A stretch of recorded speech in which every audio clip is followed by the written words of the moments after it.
questions, as it should be pretty quick to solve. And I would probably only use about 2.5 hours doing that first half of the exam, those first 55 questions. And then you are allowed to take a 15-minute break where you can walk out, or 25-minute break where you can walk out, grab some water, grab some food, and then keep going. Otherwise, you're only allowed to go to the bathroom, and they make you scan your hand, they pat you down. If you have glasses, you have to put them on a spinny thing to prove that they're not recording glasses. It's super super intense. The palm scanning thing was super cool though. And then the second half of the exam is when it got into the power system stuff.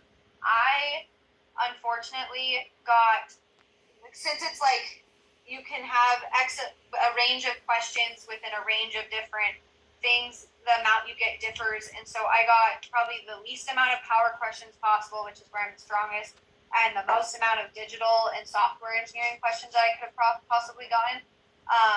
And so just be prepared for that spread. And that's where the last 55 or 45 questions, I think it's 55, were asked, or it was all the technical stuff. So that's why we definitely leave a lot more time for that second half of the exam. And then, so when you're taking the exam too, you can flag questions so that when you're done with a section, it pops up with all the questions you've answered, and then it shows ones that you flagged, and then you can go click on the flagged ones and re-review them. So any ones I was in between on or wanted to keep moving, didn't want to spend time trying to figure it out, you could go back to those questions and re-review them. Also, you get to split screen it with the handbook, and I highly recommend having the handbook before you take the exam, so you get really familiar with an idea of what section has what and where. So you're not constantly scrolling through, because the control find function, I don't think it works properly, but it works well enough. And I passed, so that was cool. I don't have to do it again. It's a long 6 hours. So get your rest before. Probably take Tylenol, because you're going to get a headache from staring at a screen for 6 hours no matter what you do. And I brought blue light filter glasses because it was a dark room with cameras watching you and loudspeakers amplifying every noise so no one could be whispering, and it's a whole event. But did you have any specific questions, Pam, or did I cover it? Wow. No, that was great, and I'm glad you passed. That's awesome. But I was also, um, I guess how much did you study for it beforehand? So I spent about a month and a half studying it beforehand, but while that sounds like a lot of time, I probably realistically had about 1 to 2 days a week out of that month and a half to actually study, because you have to not do homework and sit down and study for an hour to 2 hours, and it's a lot of time to dedicate. That's why it's really helpful to pass. And then the night before, since the one for Cape Falls is in Medford, I went over there the day before I took it and just checked into my hotel and sat down and just studied, and then went to bed early and then took it at 8 a.m. So I would recommend at least a month of studying prior. And it's not so much because the content is really not that hard. It's just, it's 4 years of learning crammed into 110 questions.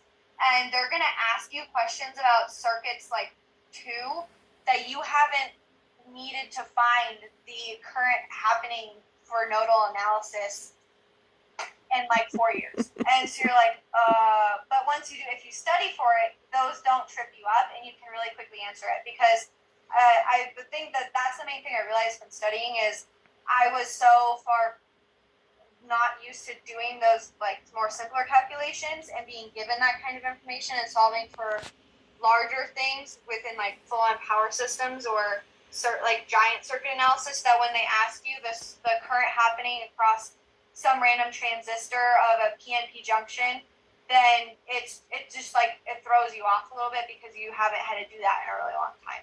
So Yeah, I can see that. Did you only study the materials that we were handing out?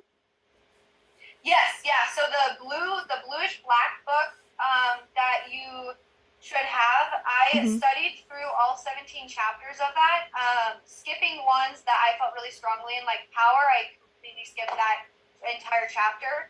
and then spending more time on the ones I didn't feel so strongly on, like software engineering. And it's really good because that specific book, and I think the mechanical one does it as well, is it tells you where in the handbook, what page range has the equations and kind of way to answer that question. So if you open up the handbook to the pages that tells you in the questions book, it can almost help you figure out how to answer them, how you would try to answer them during the exam. And then the back of that book does a really good job walking you through why that answer was able to be gotten to if you don't understand it from just looking at the reference book. Okay. And then, so I used that beforehand to study, and then the night before, I took the other thing we handed out, the practice problems, where it's actually from the NCEES. And so I did those. I tried to do all 100 of those practice problems, but I got tired, so I didn't. But I worked through at least some of those 100 practice problems the night before, so that it was more quick repetition of the actual questions that the NCEES was saying would need to be expected on that kind of exam. Yeah, definitely just, it's not so much studying to learn the material, it's studying to learn how they're going to ask the questions, how they're looking for answers, and what kind of questions they're going to ask, because they're different than what we're really used to seeing in our class format, and it's been so long a lot of times for what we have had to answer these questions that we don't remember them. Yeah. And for mechanicals, I mean, it's all taking it it's almost just like a review. Like just review it like if you're taking the SAT where you just gotta learn how they ask questions. Yeah. And then in all reality, just try to skim through things so that you remember how to do things. Because sometimes you won't remember like all your fluids, thermo, like your vibrations or controls or like everything that you learn. It just asks you for some specific things sometimes. And so it's more of just remember how to do the stuff that you've done.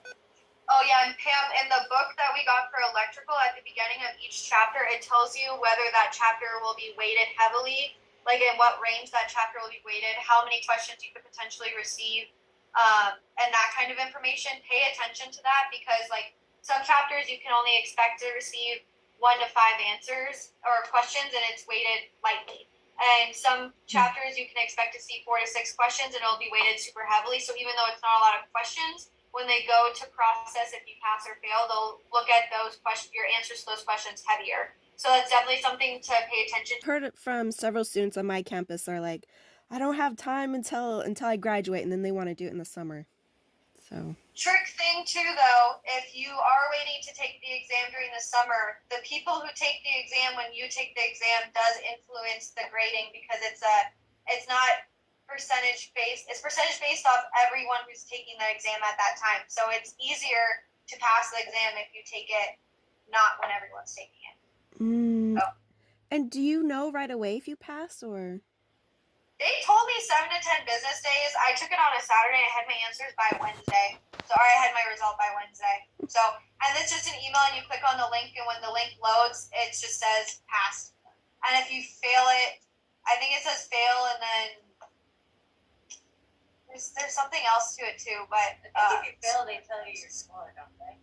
Yeah, that's what it is. Yeah, they'll tell you where you need to do better.